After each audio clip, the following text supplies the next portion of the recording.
মানে দুখীয়া মানুহ ইয়াতে থাকিব লাগিব। চৰকাৰৰ পৰা কি কৰিছিলে? আমিতো ইমান নাজানো। মাইকত এলাউন্স কৰিছিলে। ফাৰ্ষ্টত মানে হেৰি নোটিছ এখন দিছিলে। তাৰপিছতো আৰু একো খবৰ নাই। এতিয়া মানে ৩-৪ দিন পৰা আৰু মাইক লগত এলাউন্স কৰিছে। সেইটো কাৰণে মানে আমি এতিয়া দুখীয়া মানুহ আমাৰ তিনিটা ভাগিলেওতো কোনেও নিদিয়ে, দিব জানো? এইটোৱে সেইকাৰণে আমি ঘৰখন ভাঙিছোঁ। ভাঙিলেও মানে মনটো বহুত বেয়া লাগি আছে। হ'লেও মানে কি কৰিম, এতিয়া ভাঙিবই লাগিব যেতিয়া আমি ভাঙিছোঁ। এভিকশ্যনটো কেতিয়াৰ পৰা হ'ব কৈছে? এতিয়াতো আপোনাৰ নিজৰে ভাঙিছে, এভিকশ্যনটো কেতিয়াৰ পৰা ভাঙিব কৈছে? দুদিনৰ ভিতৰত হ'ব বুলি কৈছিলে আৰু তাৰপিছত আৰু এতিয়াতো আৰু একো নাই।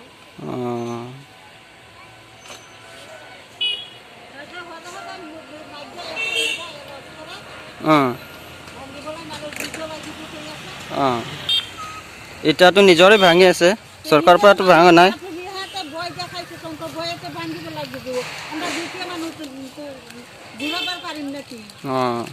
এতিয়া ক'ত যাব? ইয়াতে থাকিব ন? আৰু চৰকাৰৰ পৰা আহিলে কি কৰে?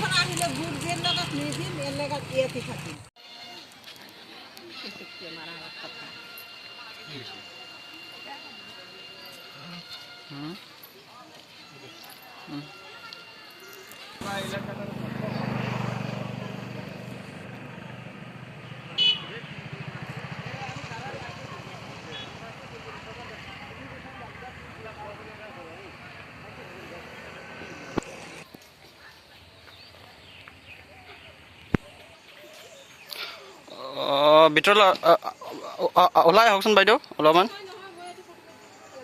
হা?